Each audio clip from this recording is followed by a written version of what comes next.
होंगे, ठीक है, और अपने आगे आने वाले एग्जामों की जम के तैयारी कर रहे होंगे। तो बहुत सारे बच्चों के कमेंट सेक्शन में कमेंट आए कि सर क्लास 10th के लिए कुछ स्ट्रेटजी की वीडियो बनाओ, साइंस का पेपर आने वाला है 25 फरवरी को। तो मतलब काफ़ी कमेंट आ गए, तो फिर मैं सोचा कि एक बार बना देते हैं एक वीडियो साइंस के लिए, ठीक है। वैसे तो मैं केमिस्ट्री के बारे में बात करने वाला हूँ, ठीक है। ये कोई वन शॉट मैराथन जैसा कुछ भी नहीं रहेगा, ठीक है। ये आपको किस तरीके से तैयारी करनी चाहिए और कुछ इंपॉर्टेंट बातों की चैप्टर वाइज मैं करने वाला हूँ, ठीक है ना। बहुत शॉर्ट वीडियो रहने वाली है लेकिन बहुत काम की रहने वाली है, ठीक है। चलिए, तो सबसे पहली बात तो अगर हम बात करें 25 फरवरी, जैसे आज की बात करें तो 23 फरवरी हो चुकी है, ठीक है, और एक दिन ही बाकी है, 23 24 2 दिन बाकी हैं।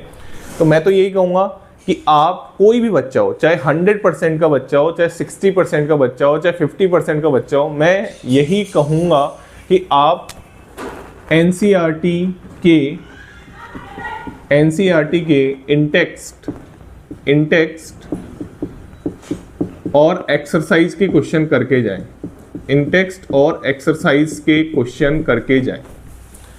और मैं आपको एक चीज़ बता देता हूँ, बच्चा कोई कितनी % वाला बच्चा हो, आप कंटेंट अगर एक बार पढ़ चुका है कोई बच्चा किसी भी कोचिंग में या किसी भी स्कूल में, 10th क्लास का बच्चा अगर कंटेंट एक बार पढ़ चुका है ना, तो आप कंटेंट बार बार देखेंगे, उससे आपके नंबर इंक्रीज नहीं होंगे।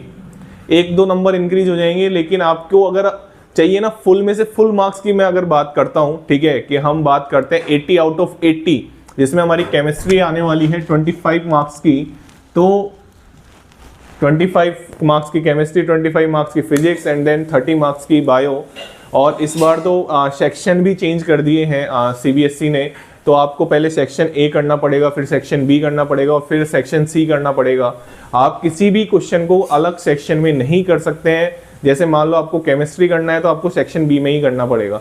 अगर कोई क्वेश्चन नहीं आ रहा तो आपको वहीं गैप रखना पड़ेगा और फिर आगे सेक्शन सी में करना पड़ेगा, मतलब फिजिक्स को, ठीक है ना। आप किसी भी दूसरी सब्जेक्ट को किसी दूसरे के सेक्शन में नहीं कर सकते हैं, ठीक है ना। तो ये आप सबको पता भी होगा बातें। मैं अपनी सब्जेक्ट की बात कर लेता हूँ।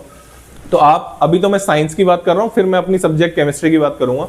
तो आप कोई भी कितनी भी % का बच्चा हो, एनसीईआरटी के इंटेक्स्ट और एक्सरसाइज के क्वेश्चन करके जाइए।